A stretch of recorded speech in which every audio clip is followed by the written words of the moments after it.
Hello and welcome to Pow TV, your weekly recap for hella sad shows. We are here to talk about everything sad this week, honestly, because Wynonna was a downer, Jessica Jones was not very happy, Luke Cage was and then, well, I assume Preacher was batshit crazy. And violent. There's no feelings on that show. It's just violence and crazy. It's fair. Mm-hmm. And how was Cloak and Dagger? Also sad. Also fucking sad. Quadfecta of sadness.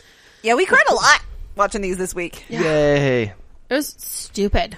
Mm-hmm. So, let's jump in with Luke Cage, Season 2, Episode 5, All Sold Out. And we open up with Luke getting served and sued for lots of money. Because cockroach is a cockroach. Hey, man, if some meta beat me up, I would probably try to sue him. I don't care. Really? I mean, this scenario presupposes that he is a bad guy. Oh, sure. But then if I'm him in this scenario, I also would be a bad guy, and I'd want to get some money from it. That's true. His logic is without fault, and I hate that. Aha. Yeah. So Luke starts calling around, looking for some sponsorship type stuff, and gets in touch with Raymond Jones, a.k.a. Piranha, a.k.a. the dude who helped, Mariah. My God, why can I not remember her name? You're suddenly Malia and you can't remember anything. No, dude, like every week, I just want to call her Dillard, and I cannot remember. Just call her Dillard. That's Fuck fine. it. I don't know. What do we care? I don't know. I feel like she deserves more respect. She needs her first name. Okay, anyway, Dillard. She runs guns and drugs No, out not of a anymore. community center, and she murdered her cousin No, in they never cold did drugs. blood. And Sorry, just she guns, sold I off guess. the gun business. So. And as she would say, guns and also coochie. Yeah. Cooch. You gotta get that cooch. Would have been better if they sold booze, too. Because that could have been Hooch and Cooch. And that would be a great band name. Title of my sex tape? Yeah. Hooch and Cooch, Actually- title of my R&B rock group. Yeah. Okay, so Piranha offers to pay Luke Cage $100,000 to show up at his... Well, no, he says, how much do you want? Oh, and Luke yeah. Cage owes $100,000, so he asks for $150,000. That's right. Tell the story right, kind of. I And will luckily, not. we find out that Piranha is the #1 Luke Cage fangirl. Oh my gosh, yeah. That Yeah. room is creepy. I'm sorry. I have to say, he's a fan boy, not a fan girl. Okay. A fan girl would not handle her shit that way. She'd hide it all in the closet and hope he never saw it. I mean, you're not wrong. I have seen both fanboys and fangirls, and neither one of them hide their shit that well around their celebrities. I mean, like, let's not forget the Tony Stark Captain America room. He is a creep. Anyway, we walked into that room and I went, this is creepy. Yeah, it's And then Luke was uncomfortable. like, this is creepy. Yeah, I don't know. Having like those squishy bullets that shot Luke. You got like, shot with these. And Yeah. he's like, yeah, I was fucking there. Yeah, that was weird. We also had Foggy show up, which is cool. I like that, That he's was cool. you know, I love cross-promoting his Foggy. brand. Yeah, let's not forget that Foggy is a really good lawyer. Yeah, I dig it.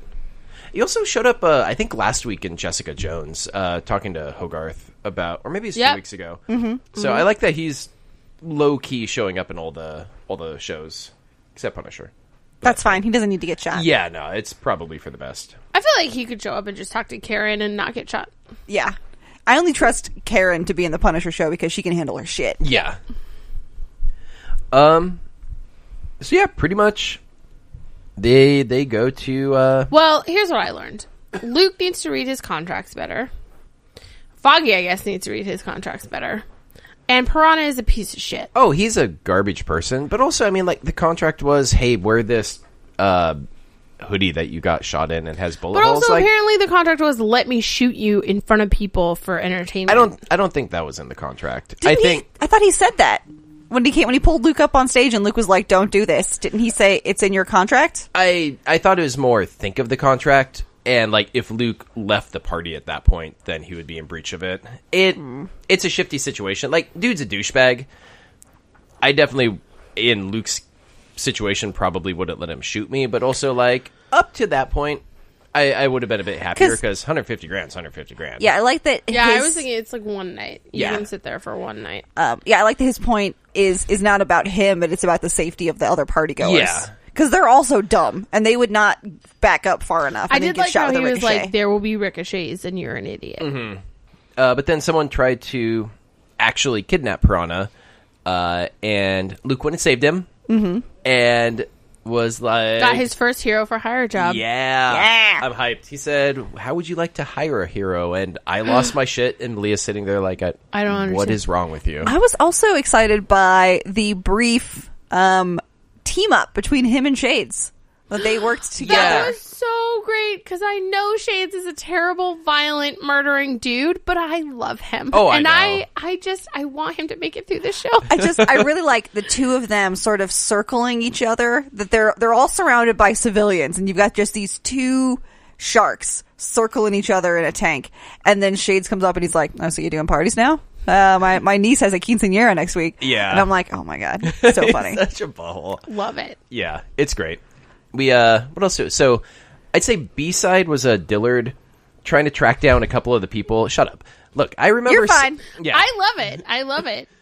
Trying to track down one of the businessmen that she bullied into voting Not for really the even plastic tracked merger. down. It was just like a drop in the hat that this dude is missing, and also Ray Ray is missing. Yeah. I don't think anybody was tracking anybody down, but like there were a couple of times people were like, "Where is this guy?" Yeah. And then Shades is like, "Where the fuck is Ray Ray?" And turns out, as Mariah opens her new community center, That was intense. they're all there. Along with Kinda lost their Cockroach, heads. which I'm fucking fine with. Oh, 'cause yeah. That guy is a piece of human feces. Yeah, whatever. I know when. Not even usable feces. No. It's human, so you Nope. can't even do anything with it. Oh yeah, and so like Misty does that whole thing where she's Only if it's your feces. Yeah. oh god. Misty goes through that whole thing where she remembers her partner Scarf like being a bad dirty cop. And her not picking up on it because she Yeah. wanted so desperately to believe that he wouldn't do it. Well, because I think there's a lot of stuff there that he can be both a good mentor and parts of him are a good man, that there are parts of him that are good and solid, but then there's also part of him that just wants it to be easy, you know, Yeah. and that Especially when you know for sure that you're right. yeah. Yeah, which I like. I is- kind of get that side of him. I get the, and I get Misty's temptation of, I know this guy is bad. Yeah. I know that if nothing That gets was- happened, he's going to kill his wife. That was so scary to watch though because I was like, girl, you Yeah. do not want to cross this line. I was not happy with I that. was like, oh god. It reminded me of my favorite Ralph moment from The Flash last season, where he talks talked Joe into out of not planting doing it. evidence. Man, that was great. Ralph. And so, yeah, so then she decides she's not going to do it. And as she takes a step back and puts the evidence back in her pocket, she sees a pool of blood. And I'm like, oh my God, if that's Cockroach's wife, I'm going to lose my fucking shit. Yeah. Legitimately, when we panned over and saw the legs, I was like, that looks like little boy legs, and I'm gonna fucking lose it if that little boy is dead now. But no, it was just Cockroach. But instead, Fine with it. he's not going to do well in the business world because he won't get ahead. Oh God. I'm off the podcast. I also am off the podcast. This was nice, You listeners. cannot leave. Enjoy Kenneth. This was a fun 3 years, but I'm out. God, can you imagine if this was just Kenneth talking into the ether? Oh, that'd be amazing. We can go. No, that would be too much awesome for people. It's just Okay. Kenneth congratulating himself and furiously masturbating. Fine with it. That I'm works. like, why would you give him The that question idea? is, would listener numbers go up or down? Down. Oh, they go way We're up. obviously the draw on this show. I mean, that's true. But Seaside, Misty gets her fucking cyber arm, Yeah. and it's dope. I mean, it's not as cool as Bucky's arm because Bucky's arm came from Wakanda. But Yeah, I suppose mean, this she's is only fine. working with Rantech, so She'll it's- big deal. Yeah, it's okay. I really need. It looks pretty cool though. Oh, it does Legitimately. look cool. I was looking at the elbow joint, which I really liked, because like most of the arm is black, and then there's just this like L hinge at the back in like a beige. Mm-hmm. It's her elbow, and I was like, I really weirdly like that. It's like wearing a tweed jacket. Yeah, with like the patch on it. She's a teacher. And yeah, we pretty much cut with a Cockroach, Ray Ray, and Councilman dude heads Heads in on the thing. sticks. Oh, and we brought Daughter pretty much all in. Daughter's Yeah, like, she's fucking here. yeah, which I'm sad about because like I think your mom's there's a big old criminal, yo. I think there's plenty of room for her to absorb all of this and then go, oh, this shit ain't right.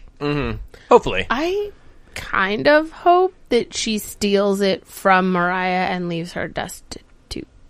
Oh man. Like she takes over and like cuts Mariah out, oh, that's me. and then everyone loves her more, and then Mariah is left with Damn, nothing. that is some hard karma. No, either turn her in or join the family business. That's just me. So it's either that or she goes full in even on the bad side. And she's like, actually, I think I'd be pretty good at this. And I'd also be here for that.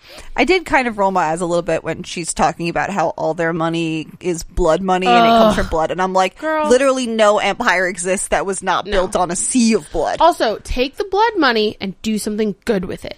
And that washes it clean. I mean, Metaphorically. it doesn't erase No. the badness. No, but at least you didn't do more bad shit with it. That's true. If those are your choices, you have bloody money and you either do bloody things or you do good things, you should fucking do the good thing. Mm-hmm. Yeah. Okay, Jessica Jones. Season 2, Episode 10, a.k.a. Pork Chop. Jessica Jones. Only learned why it's called that because I didn't realize that was a pork chop. Me either. It just looked like... It's a hunk of meat. It was a hunk of meat. it's And it like- wasn't even like... It didn't look recognizable at all. Well, I mean, it was on the floor at one point, so that sucks. That guy sucks. Dude, yeah, that guy's a Yes. little shithole. So we...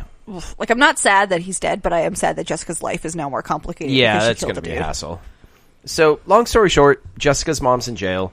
Hogarth shows up, works out a potential plea deal where if her mom can avoid going to the raft, if she gives up dude guy, I'm going to call him Calvin for some reason. Charles? What's the scientist's name? Oh, no, it's Carl. Carl. Yeah, Calvin was close. Doesn't matter. You could also refer to him as Leoben, because that's his name from Battlestar Galactica. Okay, so Calvin. If she gives Carl! up, if she gives up Carl, her mom initially is hesitant, but Jessica is like, "Hey, do this thing so you avoid the raft, but also I'll just kind of get Carl out of the country." Mm-hmm. Everyone kind of wins. Yeah, so you can quote unquote give him up, but then they won't be able to get him. Yeah, he'll be in some non-extradition place. Mm-hmm. And then it, shockingly, all goes terribly wrong. What? So weird for Jessica Jones. So she has her new boyfriend make him up a passport. They actually seem to be getting along well. And Yeah. Do you know what the problem is in this show? No one trusts anyone. That's why everything goes to shit. Yeah. Yes. Every single episode. It's been a year and a half. I think Malcolm trusts people. Malcolm trusts people, but he got burned like 19 times and he's off the team almost. Yeah. Except now Anyway. he and Trish are hooking up again. So I think that this... I'm hoping that the back half of the show is about them starting to trust each other. Mm-hmm. Like, she trusted the super to, like, hug her while she was sad and help her with this thing. Mm-hmm. And the super trusted her to get his son back. And Malcolm, what's-your-nose is starting to... Trish. Trish is starting to trust Malcolm a little bit. And Yeah. Malcolm is learning how to read Jessica. So I'm, like, hoping the back half of this is about trusting people on your team. Yeah, But that'd I'm be nice. extremely frustrated. 'Cause Because they're- literally everything falls apart because no one trusts anybody. Yeah, they're a pretty garbage team right now. Well, yeah. Trish is being real shitty. I saw a Twitter post like right after the show came out or a couple weeks, enough time where someone could have watched the whole thing, and someone like was ranting about like Trish deserved better season 2 of Jessica Jones, and I kind of went, oh no, and then like forgot about it, and then the last couple episodes I was like, oh yeah, they're fucking her up all over for like no apparent real reason. Yeah, it makes me sad because I'd rather just have Hellcat show up. Yeah. Because I'm concerned that the thing that she's doing with chasing down Carl is less about justice or even about her career and is more about getting superpowers, Yeah. which is not great. Hellcat doesn't have superpowers, right? She's just She like does. a fight. Oh, what are her superpowers? I think enhanced agility, gonna a look bit stronger strengthiness. Strengthiness. Yeah, You yeah. heard it here, folks. I think she's pretty invulnerable. She went to hell that one time. She used to date Damon Hellstrom. I mean, it's in her name, so Hellcat. makes sense. It's like She's a Batman's- well-trained martial artist and gymnast, psychic senses, force field generation, wrist-mounted retractable claws, and grappling hooks. Cool. force field generation. It's pretty cool. It's pretty cool. Who knew? Is Jessica Jones bulletproof? No. No. Do you watch the show? Sorry, I'm on Google Asks. My goodness. She's pretty bullet resistant. She's bullet resistant. She heals fast, but she's not bulletproof. Luke Cage is bulletproof. Yeah. So B-side of this, we have Hogarth now has Healy Bro living with her and a nurse lady, and Jess goes and talks to Carl, and just kind of as a afterthought is like, oh, tell me about this other person. He's like, yo, I have no idea what you're talking about. My life is in your hands. I'm not going to lie to you right now about this. Yeah, I mean, he's... Whatever you're going to say about him, he's been, from what we can see, honest with her. Yeah, he's very upfront about it. Is like, yo, science is dope, and I do crazy stuff with it, and that's kind of rad. But we didn't have anybody who could heal someone. Yeah. And so you're like, fuck. So then she goes to tell Jerry, and Jerry doesn't believe her, of course. Yeah. Because Jerry really wants to be healed. Yeah, yeah. And instead, she goes back to her apartment, and they took all her stuff. And that sucks. Which, it's, okay. Let's be upfront about this. Jerry Hogarth is a shitty person. Actually, that happened, and I kind of went, I don't feel that bad. She's terrible. Oh, she's terrible, but I can still feel bad for her. No. Like, her stuff being stolen, whatever, it's more the ripping away of the hope of not imminently dying. That part bummed me out. Like, telling someone who's dying that you can save them and then using that to steal all their shit is so shitty. Using someone's hope against them, I think, is one of the worst things that you can do. Because hope is so tentative and so beautiful. It's like those people who sell sugar pills to the parents of dying children. Yeah. Yes. Like, you should... That's fucking, like, seventh circle of hell kind of shit. But also, Jerry Hogarth is not a good person. Like... I understand that Shades is not a good person, and Jerry's not as bad as Shades, like, violently and murder count-wise, but they're on the same spectrum of level of evil. What? She's terrible. She's a terrible human being. There's a world of difference between that and someone who pushes guns out into the community and also kills people decently often. Like, fine. It was a that's poor nowhere comparison. Close on the same spectrum of evil. I would say that as much as... I don't necessarily want to be Jerry Hogarth's friend. I think for me, what made that moment sad is when she's having that conversation with Jess in the jail, and she's talking about how she's found something new inside herself because, when you come that close to death and you can come back from it, it's like a brand new chance. Mm-hmm. And it was like she had a new light inside her. Yeah. And I think it's a real bummer that if that had been real and it had given her the chance to turn over a new leaf and maybe become a better person, the hope of a new Jerry Hogarth was then dashed because of this, which is disappointing. She's going to be worse now. Yes, which is disappointing. It's sort of the same way I feel when I see like people who could have asked for help who then like die from a drug overdose. I'm like, they, part of that was them earning that, but part of that was their, that dashed hope. Which is a bummer. Yeah, so that was... Oh, and guard, the main prison guard watching her mom is a total butthole. And he's an abusive serial killer. Yeah, he is. Yeah, he tortures her. Jess finds out that he's probably tortured a lot of people to the point of them dying. And then she breaks into his house, finds some evidence of that. He shows up, they get in a scuffle, and she accidentally kills him. So. Not sad about it. She comes in that house, and it's fairly obvious, not just from the, like, incredible amount of hunting trophies, but the old school wallpaper and everything on there. The whole house is like a shrine. That's not his house. That's, like, his parents' house. Grandparents' house. And he's just been living there and keeping it pristine. And that unsettled me right off the bat. And then when she finds the trophy hidden behind the, like, bear's head, full of prison numbers, and I'm like, oh no.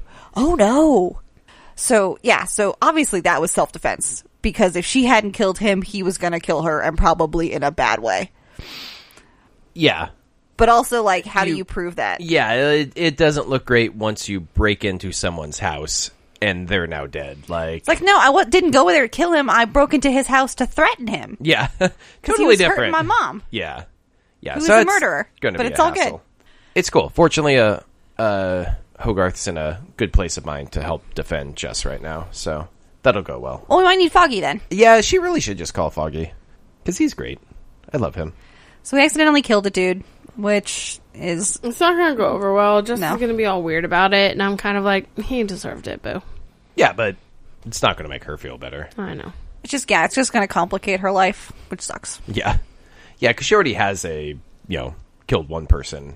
I mean, that thing guy hanging over her. 100% had it yeah, coming. No, I mean, He had it coming. yeah, Purple Man totally deserves it. Like, it was basically the only solution, and it's nice at least that a lot of the cops recognize that. But like, you know, it doesn't look good to now have probably a second dead person hanging over you. She just has to wipe down all her prints, break a window like she tried to break in, and it'll look like he was robbed. Or, you know, if there's no way to hide her involvement, then maybe the fact that she's been working with that cop, maybe they've built up some kind of rapport where he would believe her when she said that guy was going to kill me and I was defending myself. Maybe. Well, we'll see. I guess we shall see. We shall see. We shall see. All right, Sean Connery. Okay, and then over on super exciting Erpa Clock. Yay. So Dolls is dead. So sad. Yeah, he apparently ain't coming back because he wanted off the show. So that sucks. But what you gonna do? I saw that tall white drink of white dude, and I was like, did we lose a beautiful black man and we're gonna get this piece of shit? But no, he just here for the episode and left. Just and I was very glad. And he was pretty chill. He was too. actually I was pretty cool. Pleasantly surprised. Except with for him. the back half where he tried to kill Jeremy, but he didn't know any better. Yeah, so it's fine. Yeah, so there's not a huge amount to talk about with this episode. It's mostly just all of them dealing with feeling. Yeah, just dealing with Doll's death, each in their own way. And the Contessa. Yeah, a lot of kind of picking at each other, but then also a lot of recognizing, hey, we're all in a crappy place, and we understand why you're acting like this. And I really appreciated that. It feels like being with a family who has lost someone. Yeah. And I liked that Wynonna eventually did come to the conclusion that they should have him cremated, which I was like, immediately cremate him. Oh, yeah. Because his body stays alive, full of secrets. For him. Yeah, it's all bad. I was enjoying that it's turning more and more toward Nicole is going to be team leader. And Wynonna will be the tip of the spear with backup, but I'm liking that a lot. That moment where someone was like, well, what are we going to do? And then Wynonna went hot, like, this, tell us, you're in charge now. And I'm kind of hoping it stays that way. Like, maybe she and Wynonna can work together like Dolls did, where Dolls would kind of like aim Wynonna. Yeah, just kind of give her a push to go wreck stuff in that direction. Right, because like Wynonna is smart and she's capable, but I think that she needs a steady hand. She's missing the bigger picture at times. Someone who can see the bigger picture and who is able to be objective. Yeah. I was like, objectified? No. Because that's the thing about Wynonna. No. We love her, but she's a sledgehammer, not a scalpel. No. And she's emotional, and she's sometimes all over the place. Yeah, we need someone who's trained to be methodical and logical first. Yeah, somebody who's gonna roll the hard six when you have to. Yeah, you know? And I feel like anyone who shows up, they're not gonna trust immediately. It's gonna fall to Nicole. And I like that it seemed like Nicole was fine doing it. Like, it took her a sec, she took a breath, but then she made a decision and everyone followed. Yeah, I dig it. I'm excited about that. And I like that. Obviously, Wynonna has accepted Nicole as part of their crew, but she and Nicole still like enjoy ribbing each other every once in a while. But I liked the moment with Wynonna and Waverly at the very end, where she's like, "All right, Nicole can be buried with us too." I was glad about that because I thought it was going to be like a whole thing where Waverly didn't tell Wynonna for a couple episodes and she doesn't have a plot. So I like that came out right away. I don't have a plot in the Earl. And Wynonna goes, that's dumb. We're not being buried there. That's horrible. And I was like, you don't want to be buried with those three people. This is better. The two of you together on the farm. That's where you should be. Yeah. So I like that a lot. Next to Dolls. Hot should be there next to Dolls and Doc whenever he goes. All of them safe on the Homestead. Yeah, because they know that's the one place where the Revenants can't reach you. Yeah. It's protected, and it'll be protected. So even when they're gone, no one will defile anything. Yeah. Except for Nicole, who's going to be eaten by vultures. I think they can convince her away from that. That sounded horrible. It's kind of nice. I don't know. I want to be planted and made into a tree. I just want to be set on fire. Preferably like dead. Viking style? And then like... Ooh, like we put you in a boat in a lake and then we shoot a flaming arrow at you? Dope as fuck. We could do it in Lake Merritt. Very small. We wouldn't lose him. Nice. Goes 20 feet and just bumps into the other side.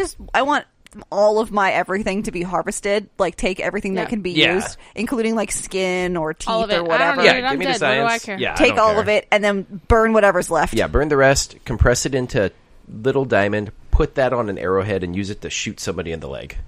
That went weird. It'd be so fun. Be like, oh man, Kenneth got me. Can I be harvested for items and then also turned into a tree? Yeah. Yeah, they'll just bury whatever's left. I think we should do that. I think we shouldn't do graveyards. I think that we should turn them into trees, into orchards. Not as we keep getting more and more people. And then you could have haunted graveyards. No, I don't like that at all. Love it. Ugh, that is. Kenneth, I'm coming back. I like the idea of having your ashes compressed into a diamond. I think that's really cool. You're going to make your widow wear it, aren't you? Well, no, obviously you should sell it at a yard sale, and then whoever buys it will be haunted by my ghost. Stop haunting people, you weirdo. No, I'm going to haunt someone. That's mean. No, I want to be here on this earthly plane. No, I'm going to be a very specific ghost where I'm going to haunt shitty dudes. Yes! Like, whatever. Not like killers or anything, just like shitty dudes. Just like neckbeards. Basement dwelling neckbeards. That's who I'm gonna hunt. Yeah, it's gonna until they better themselves. Yeah, some woman like buys that ring at a yard sale, and then she come home and her shitty boyfriend like yells at her, and then he smashes his fingers in a drawer. You're like, no. Then he steps on a Lego. Explode out of the ring and like scare him literally shitless. He just wakes up every night. I'm at the foot of the bed. What do men know? What? It's nothing. My God. Did we tell you this the last you did, yeah. Side note. Last Unicorn, anymore. somehow very feminist and ahead of its time. I love it. Within the first 15 minutes, a woman asks, what do men know? And it was beautiful. So let's bet our lives for the last like 4 weeks. But anyway, yes. Wynonna was sad. But we have a new friend, maybe. The Contessa. We know she's Doc's friend. They are Bonanna. I tell you what. They get down. They are living in Bonetown, USA. Population 2. Something about him taking off that gun belt and letting it hit the floor. I was like, damn. Girl. I was like, I'm sad, but like this works too. You know people like to fuck after a funeral. That's true. It makes you feel alive. Life affirming. Yeah. It's true. He made I came in and I caught the last 5 minutes as Kenneth is watching it, and we get to the very end and he makes like a harumph noise, and I thought he was upset because Doc had slept with the Contessa, and I'm like, he and Wynonna didn't make any promises to each other, and he's like, oh no, I'm just sad because it was sad. Yeah, I was upset because the episode was hella depressing. Like I was doing okay until they actually were burying dolls. Same. I was fine. And then she came up that hill carrying a box, and they all put something like special to them in there. And Doc actually put in like the nice whiskey. Like an actual good bottle of whiskey. And I lost it. I was like, don't look at me. No, I was not happy with that. When Jeremy put in his coffee mug, I lost my shit. Oh no. God. It's fine. We're fine. It's fine. Everything is fine. I hope he comes back. I have it all figured out, actually. I was telling B, they're going to figure out he was not actually a dragon person. He was a phoenix person. And then he rises from his ashes. Yes. Okay, but the only way that happens is if he has a really bad career after this. Yeah, well, and, fuck it. I hope he has a bad career. I want him back on my show. That I care want about. him to like bust into movies and be amazing. Oh, that'd be great. I guess. Ugh. Fine. He can always I guess he like can he be could successful. be in the next. He could be in the next Jordan Peele film. I'd be down. Oh, that'd be cool. Or who's the guy who did Moonlight? Barry Jenkins. I need to see that still. Or what's her nose? Ava Catherine DuVernay? Bigelow or Ava DuVernay. She had a cameo in Girls Trip. It was nice to see her. Oh, really? That's cool. And Common. Yeah. And P Diddy. Yeah. Oh my god, P Diddy. I recognize those two. I'm gonna get pregnant tonight. My God. Okay, so that was it for Wynonna. It was really good, but Sad. a real downer. I like that they actually spent the time working through, especially because if somebody wants off the show, I could see them just kind rolling of into the next be monster like, of the week. oh, we out, whatever, you don't want to be here. It's nice to at least take one episode before we move on. Like, oh god, the episode on Person of Interest after Carter dies. Oh my goodness, that episode I did starts not like that. with a slow motion car crash played under Johnny Cash's version of Hurt. Yeah. I heard like the first chord and I went, yeah, you're like, damn it. No. And that whole episode was just pain. Oh yeah. Pain Also, speaking of that, flashbacks and emotional catharsis. Yeah.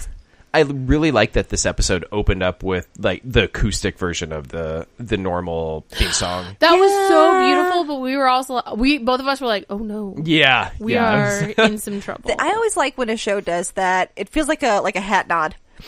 Every once in a while on 24, when they would kill off a main character, they would like when the show would end and it would do that tick and clock, it would do it silently, which I always thought was really nice. That's nice. Yeah, that's like every now and again on Game of Thrones when something batshit really crazy big happens, it just ends with like silence, and you're just sitting there going, I wish more shows would do that. What was it we were watching? West Wing. West Wing.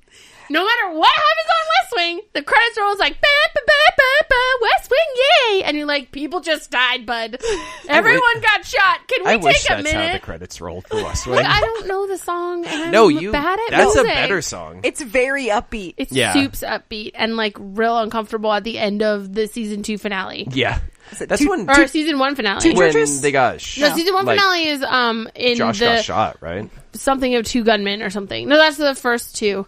It's like the name of the place where they're giving the speech. Yeah, and like fucking there's like gunmen and people get shot and we don't know who's dead. They all dive into the limo and then Yeah, Josh and then is like it just goes. No, we don't find out about Josh till season 2, and so like it just Oh. goes black, Okay. and then do West Wing, yay, and you're like, what? Yeah, that's where just a silent cut would be way better. Oh yeah. It's so strange too because I've watched the DVDs 1,000 times, and I've made a bunch of other people watch them, and I'm like crying, and then that music starts, and whoever's watching it with me is like, really? And I'm like, I can't control that part. That's hella funny.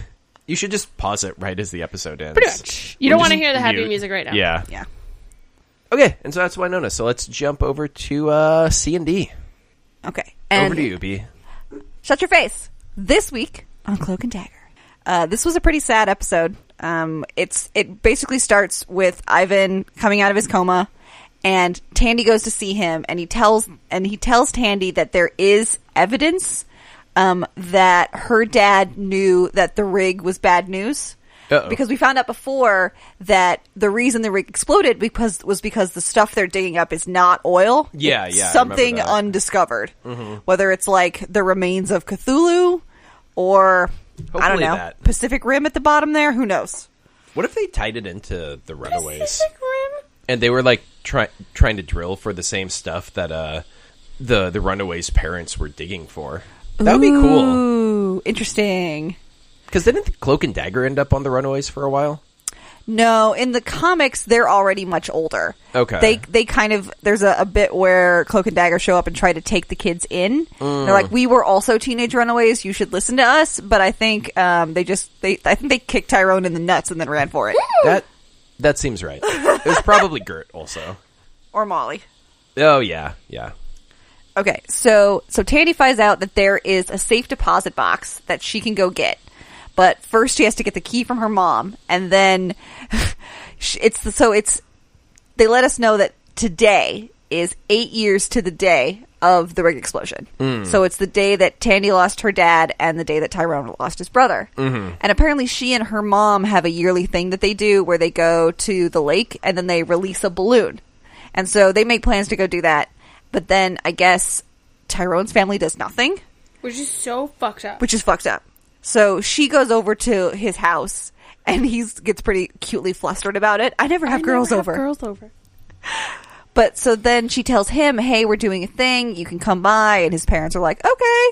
And then as she leaves, I'm like, did she just go there for no specific reason? No, she went there to steal his mom's Roxxon ID badge. She leaves, and we're like, Ugh. oh, that was kind of a nice visit for her. But then she, like, surreptitiously looks over her shoulder, and we were both like, what have you done? Good. Okay, so then she breaks into Roxxon. So it's heist time. She breaks into Roxxon, and she runs into that Scarborough dude who's like the head of the rigging stuff.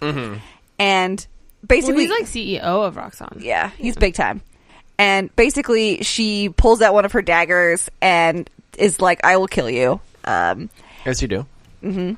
Because she says that what's most important to her is clearing her dad's good name. And he's like, well, I can pay you all this money. She's like, I don't care about money.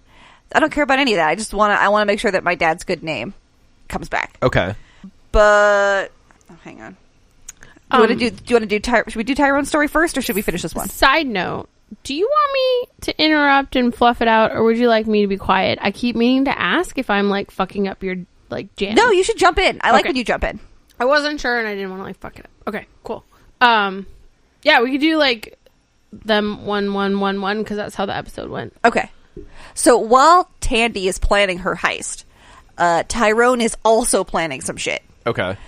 So I don't know if we mentioned the fact that the good cop they've been working with, O'Reilly, has been sleeping with this beat cop.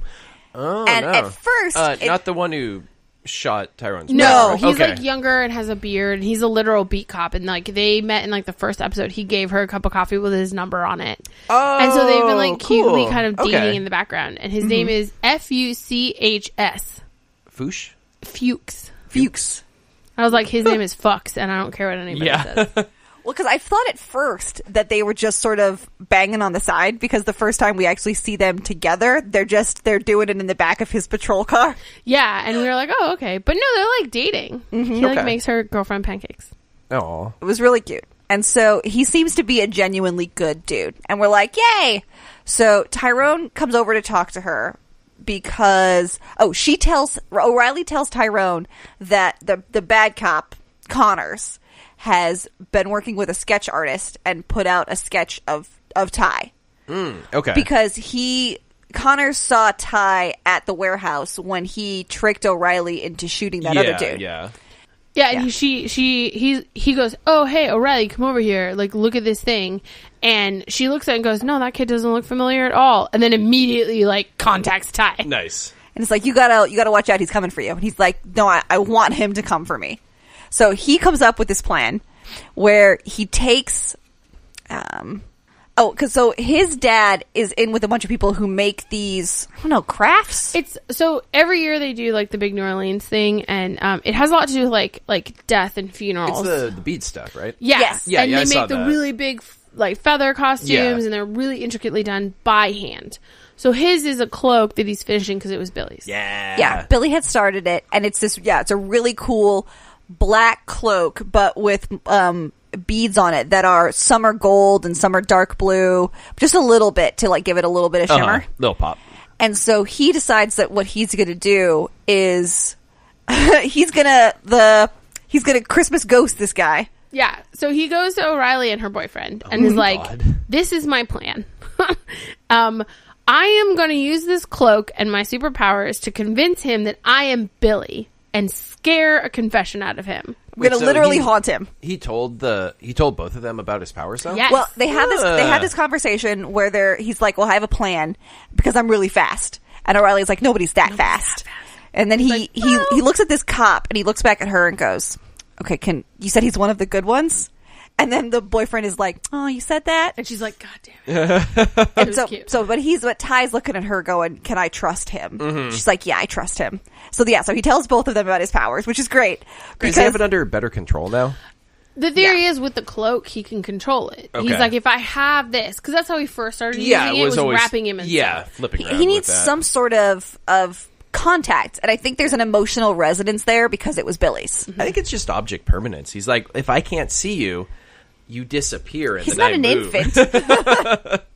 Pretty sure that's how his power works. But it's really cool because he starts creeping up on Connors. Like, he takes his gun and then he puts it back and he touches him on the back of the neck in a dark parking lot. It's real creepy. Nice. And then O'Reilly and Connors are like walking through an alley and Billy not Billy. Well, I mean, for Quote, Connor's unquote, sake, Billy. it's Billy. Yeah, think Billy. Yeah, appears in the distance and he's got his cloak on over. Ty got like the same sweatshirt that Billy was wearing when he died and punched holes in the front, put fake blood on it. Yeesh. Yeah, we were Okay. watching this going, what are you doing? Nice. And so Connors is all like, do you see that? And O'Reilly's like, I don't see anyone. Literally, like, he's standing at the end of the alley. Yeah. And O'Reilly can definitely see him. And he's like, do you see? And she's like, no, I see nothing. What? So weird. And she came to meet him with a sketch of Billy Not rather than Tyrone. Ty. And she's like, no, this is the sketch that you had Susie make. And I don't know if that's who you saw at the warehouse. I mean, I saw you chasing someone, but you took off so fast. It was like you were chasing no one at all. That's really hella good. funny. Meanwhile, Tandy is like destroying alarms and stealing shit and like tying that guy up. How did she get him? She put like her knife to his neck. Yeah, she had put a knife to his neck basically, and ties him up, and basically she like shows him all of her evidence, pretty much. Okay. And it's like, this is what I have, and it's very damning. Mm-hmm. Yeah, she had a memo, and she had like some other like really good inter-office confidential stuff that she could take to the press. Yeah, I guess Nate, her dad, and Ivan Hess signed something that literally said, this is going to happen, and we're telling you not to do this thing, and also you didn't pay for heat shielding. And then they signed it with fingerprints and stuff. Okay. And he's like, well, that's not enough. You'll never know. The whole rig was destroyed. And she, like, pulls out a piece of the rig. Oh, hey. Look what at I this found. other She, like, went stuff. scuba diving. And she's like, this is a piece of the rig with no heat shielding. You're totally boned. Yeah, so the whole point of their conversation is for her to basically be like, fuck you, I got all this stuff, my dad was awesome, and now I can prove it. And he tries to bribe her, and she's like, fuck you, I don't want your money. We back with Ty and the cops, he does eventually get Connors to confess out loud to saying, like, makes him say it, you know, I killed you, I buried you, I covered it up, blah blah blah. Yeah, he was like, the rig exploded and I lost my head. And my thing is, he shot him twice. I would give you the first shot because an explosion went off, right? But he like had a second fucking shot. And then he mentions, oh, my uncle like covered it up and slid me over to Vice and blah, blah, blah. And then we pan over and detective boyfriend is like back there with his phone recording the whole thing. Nice. And then O'Reilly comes out of the shadows and is like, you're under arrest. And it was just like this really great moment for Ty. Yeah. So that was great. And so Ty wraps up his evening and knows that the guy who shot his brother is going to jail. And not for drugs, you know, not for being a dirty cop, but for murder. For murdering Billy. And so now he also will not look like a crazy person to his parents because they think he made the whole thing up. They don't believe him that Billy was murdered by someone. So that's also nice. Yeah. And then Tandy got the evidence to prove that her dad knew what he was talking about. And the two of them like meet up with her mom on the edge of the river, and they've got this. This sounds way too hopeful. They've got this really cool paper lantern, and it's not the season finale. It feels like the season. It's not. I'm like, it's this is so great. It feels everything like things are really coming up. Yeah, everything this great. can't last. And then they put the paper lantern up into the air, but each of them takes Tandy's mom's hand, and so they're connected through her, and so they end up in her mind. And we like get they did with Hess last episode. Oh, interesting. Okay. And so we get a flashback, and we find out that her dad was not super great and used to smack her mom around. God damn it. Well, and like the worst part too, because like they talk about this a lot. They show this a lot on television that abused women tend to keep going back to the same man. Even when they have an out, even when they can be rescued, even when it's well, a few who can TV. get away. That's just like it's brainwashing, basically, of the repeated, you're not good enough, you'll never do it better than me, no one will ever love you. And so we also have this moment where, you know, when like people die and suddenly everyone's like, oh, they were a good person. Where you're like, no, that guy fucking sucked. Just because he's dead doesn't mean he's cool now. Now Tandy's like, I wish I had taken that money. Yeah, so like she's in this mind, and it starts out with in her mom's mind. She's in a movie theater. It's a really romantic moment where he's like working, and mom brings him a cup of coffee, and they like make out, and it's super cute. And then it like everything changes, and it gets like, real creepy. Because it's her. They're in a movie theater full of empty seats. Tandy's mom is sitting there, basically watching her own memory. But then it starts to stutter and everything goes dark and then light. It's very unsettling. And then so Tandy goes all the way up to the movie screen and like cuts into it with her dagger and goes through. That's pretty cool. And then she's in a black and white version of their old house, seeing the same scene play over. But now instead of her mom handing the coffee cup to her dad and getting a kiss, she accidentally spills the coffee on his papers. He gets up, knocks a chair over, smacks her in the face. Ugh. So Tandy, who was like 5 or 6 when he she died, had no idea. No idea. Like you're 7, you don't know. And I'm sure her mom tried to protect her. I'm sure her dad wanted to hide it. Yeah. She, well, especially since now he's dead. I mean, I can definitely see her mom going, what's the point of telling her? Well, that's what I was saying is like, it's interesting that inside of her own mind, she remembers that positively. She remembers it as a cute married moment Yeah. instead of what it was, because her husband's dead She's now. just papered over. Right. And she's Yeah. like, this is a better memory if it's this way instead. Yeah. And she probably also did that for Tandy so she could tell her stories about her dad without the icky part. Yeah. Which is so interesting that they like put that up on television as just another example of like how like people get fucked up in relationships. Yeah, and especially it definitely makes sense to me that it, because we see that after he died, she had this string of terrible boyfriends. She has terrible taste in men. Except for Greg. Greg was great. Greg was so great. Greg then he was got the a bullet. only person. Yeah, he's hella dead now. Yeah, Greg apparently the only person she's ever been with who was a good person. Because And what'd he get? On fire. it makes sense that people tend to go after the same person, you know? That if you have the kind of backstory that she's been demeaned and devalued her Yeah. entire life, she's going to continue to find men who demean and devalue her. yeah, which is Anyway. God, such a bummer. It was terrible. So they come out and they set the balloon alight anyway. Tandy doesn't say anything, but now she kind of has a better feel of like who her dad was. So then she calls that guy back and is like, "Actually, I do want your money." Yeah, Nice. Because Okay. yeah, because fuck that guy. Because fuck that guy. Which it's part of it is about learning that our parents are not perfect Who we think creatures. they were. You know? Yeah. That they are also people and that they are also flawed. Yeah. Everybody hits a moment in their life, whether it's 15 or 30, when you go, oh, fuck, my parents kind of suck. And it's like, it's tough and you have to kind of work through it. But it's this moment when they're no longer these perfect people who raise you and give you good Yeah, they're advice and just take care of you. People. They're just With human all beings. their good and bad that comes from that. Yeah, it just sucks that Tandy's been trying to like avenge her dad and does all this work and finds out no, he sucked. Well, it was reminding me of there's an episode I think it was an episode of Veronica Mars in the second season where she's talking about her dad is trying to tell her, you know, your mom isn't the villain here. You know, she couldn't stay. She says, no, the hero is the one who stays and the villain is the one who goes.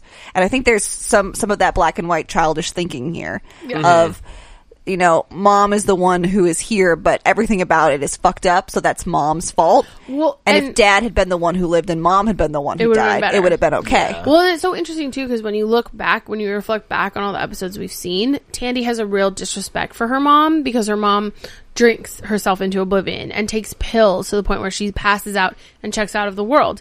And the way that Tandy sees it, and therefore it is shown to us, the audience, is that her mom is just a flake. She's just a drug-addled idiot who can't hold down a job. But it turns out probably she was doing that to get away from her abusive husband and to have a few moments of peace where she's not being yelled at or physically abused. It sucks that that's how she went about it, but some people, that's just how they cope. So it's so interesting now to look back on everything else because part of this episode was flashbacks to them as kids again, coming home to their respective houses after they woke up on the beach with like she had his sweater and he had her shoe. Yeah, yeah. And she comes home to a mom passed out on the couch. But you realize at the end of the episode, she probably just wanted like a minute. Yeah. So that's interesting too. Yeah, so it really recontextualizes the entire show, knowing that it really gives you more perspective. And it really feels like these kids are growing up and we get to sort of experience that along with them as you learn more about your parents and their past, that it gives you a new context for who they are and also who you are. Yeah. So that was cool. And I secretly hope she just spends more time with Ivan. He seems like a good dad. Yeah. And like maybe she could use Well, that. I'm really hoping that an influx of money maybe could help her and her mom reconnect. And more money won't fix addiction or depression, but it can help. Yeah. Maybe she could put her mom in rehab, or maybe she could, you know, I don't know. Well, it seems like her mom's been doing pretty well since Greg left. And so like maybe it's just she had something real and she lost it and she thinks that she lost it because of her behavior. And maybe that's what she needed. But yes, also she probably could use some time to detox. And when they're both not struggling, I think it's easier to spend time together. Yeah. We'll She see. could buy them a house. Yeah. That'd be nice. But yes, that episode made me very sad. Cool. Yeah. Cool. So let's talk about things that don't make us sad. Let's talk about Preacher. Hey. Well, it definitely doesn't make you sad. No, it doesn't really give you emotions other than frustration. Yeah. Okay, so remember the cowboy dude? What's his name? The Old Saint? Yes. So Oh, the Saint of Killers. the Saint of Yeah. Killers. He's not allspice. He could be also. He could be. Episode opens with the Saint of Killers getting his oh my god. Soul. Guns. Hat, Nope. horse, No. chickens. FaceTime with the devil. What am I thinking of? What? FaceTime with the devil. You know when you like go and see a king and you get a minute? What is that called? I don't know. Anyway, I don't know What? enough about Regency. that's fine. Okay, so he this is goes my and problem. talks to the So devil basically, for a when hot he got second. to hell, he was like, "I want to speak to Satan. Go get me him right now." I want Okay. a parlay. Yes. So he has his parlay, his FaceTime with Satan. And Satan is literally red with horns, goat's legs, and no shirt. And so many abs. Cliche. So Seems right. many abs. The Angel of Death, however, beautiful, slim brunette in a sick-ass outfit. Nice. Okay. Fully Nice. clothed Okay. outfit. Like business suit, but for ladies, and a big old jacket kind of an outfit. Cool. Okay. Loved it. Her name is Sydney, Angel of Death. Into it. They have a conversation, but basically he just gets whipped really a lot because the devil's like, hey, like, you're my favorite, but also you broke the fuck out of hell and I have to make an example of you. So bunch of lashes. Fair. Yeah. So that happens. We dive into the episode. Tulip's being Tulip. She's got the leader of the Boyd Mystic Clan at gunpoint. That lady, who's actually their age. She's not like old or anything. She's like, you'll never get out of here. And I was like, don't tell Tulip what she won't do. Yeah, You're a that dumb- doesn't end well. You're for a her. boss her. Tulip grabs a machine gun and does that thing they do in movies where she shoots a circle in the floor Oh my god. Definitely not good for the structural integrity of the around the building. both of them. And Okay. that's how they escape. So she escapes with the Boyd lady. And they basically, it's like a metaphor. They basically just drive around this one crossroads. Like Tulip's kind of lost and the Boyd lady is like, oh, you're lost. And I was like, I get the metaphor. Thank you, show. So she's just at a crossroads, literally the entire episode. Oh my God. Just like driving across and taking That's lefts what I and like rights. about Preacher is it's subtle. It's super subtle. Soup subtle. So they have a conversation. It turns out Mrs. Boyd, Lady Boyd, which Boyd? Doesn't matter. She and Jesse used to hang out. But, like in the biblical sense? oh yeah, they didn't Okay. bone down. They made out a lot. Oh. They were like Ah. teenagers. They were like 16. That's like New But Testament. TC mentioned to Jesse, no one better find out about your movie going experience. Because he goes, I'm going to go see Gladiator again. And they're like, no, you're going to go make up. So Jesse does the right thing in the Jesse way where he hurts her to break up with her, like a la Old Yeller. Like, he calls her trash and tells her she's terrible while she's standing there in her bra and panties because they were ready to have sex for the first time. So that's great. Great timing, Jesse. So they break up, and then Cool. it turns out her brother, who he was also friends with, comes to the Tombs, which is like this fight club in their basement. With Oh, like, right, yeah. you can fight and fight and fight, and then whoever wins has to fight Jody, but Jody always wins, so everybody dies except for Jody. And then there's betting.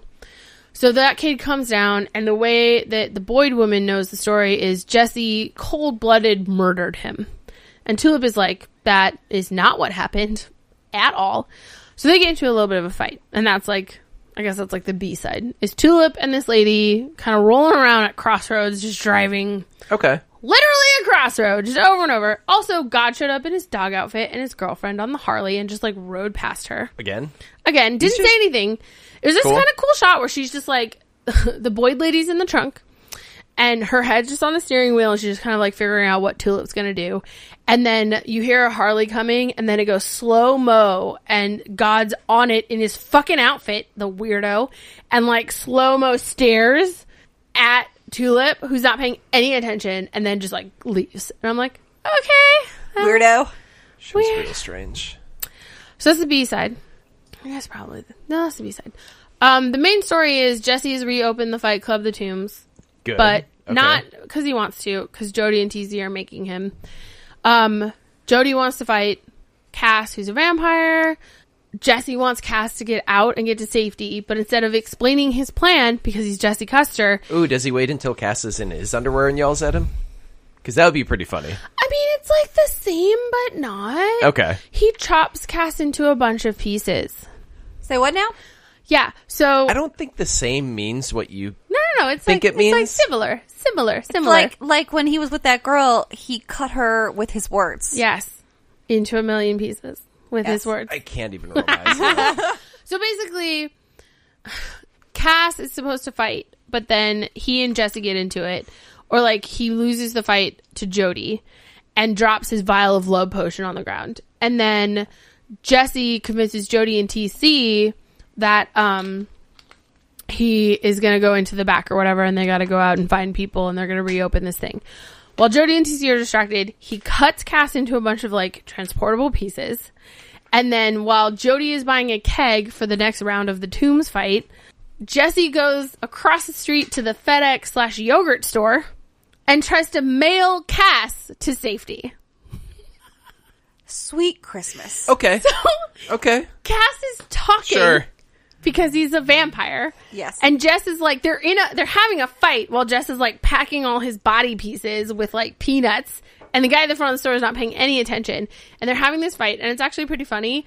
It starts out like they're actually fighting. And then at one point toward the end, Cash just goes, "I hate your face."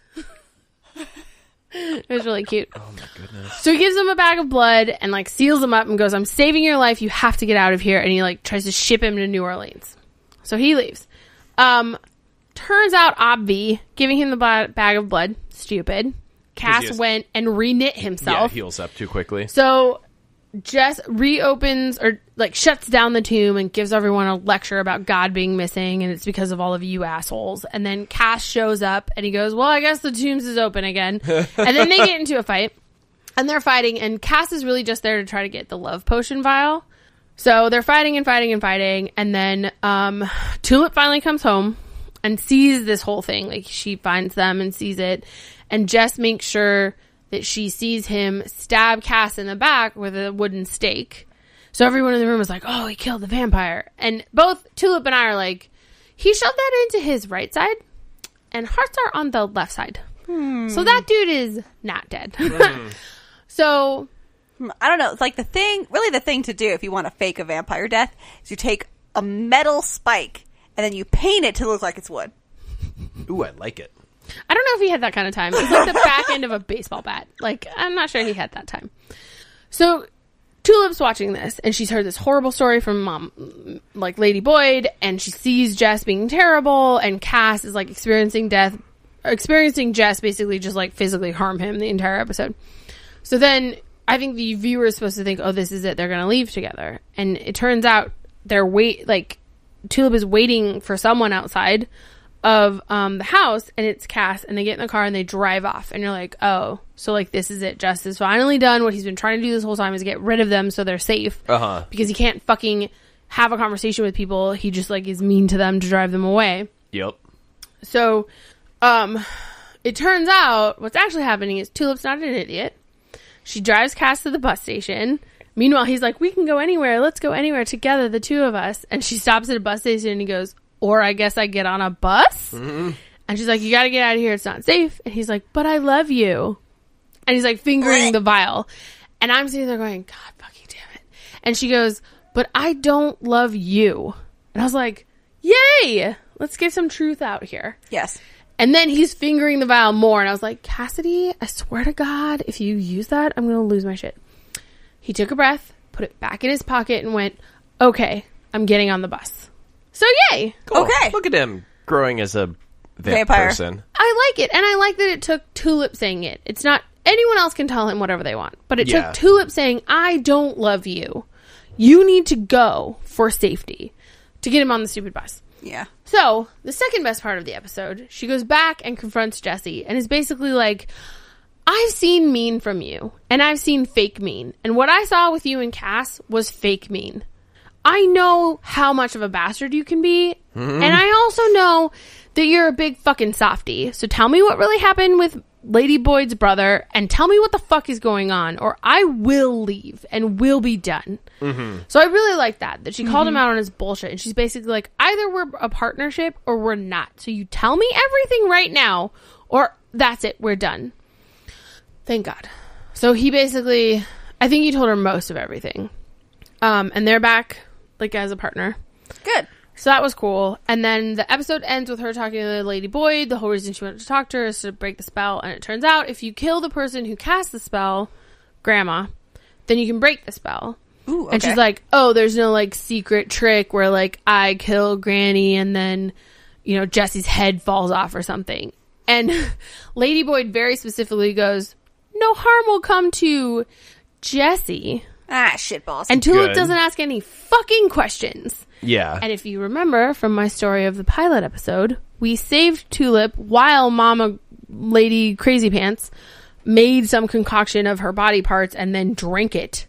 And then it was implied later that if he kills Grandma, Tulip also dies. Okay. Okay. But Tulip at this point, I don't think knows that. Which is not great, because Tulip's gonna Tulip. Mm-hmm. Oh, yeah, Tulip gonna Tulip. She's gonna murder that lady. So the episode ends with Cass is gone, but probably not very far. Tulip and Jesse are vaguely on the same page finally. And Tulip has a plan, but it might get her killed. Sounds fair. Cool. And I realized while watching it, I, like, put it off for a really long time. I professionally watched it at work, like an adult. I actually like the show. Oh, nice. Okay. But, like, it takes a bit for me to, like, work up to watching it. And I think that's because I didn't like the last 2 seasons so much. But I think that Tulip has a lot more going on this season. She's got a lot more agency. She, like, leaves and makes her own calls. I like that she has this weird side relationship with God. You know, so I think that she's getting a bigger part, which I kind of like. I like that Cassidy isn't just following around Jesse and doing whatever he says. So he also has his own agency. Yeah. So I am enjoying it a little bit more. That's great. I'm glad. It closes with the Saint of all killers, who basically got whipped to the point where you can see his spine and rib cage. Yikes. That's not great. Okay. So not great.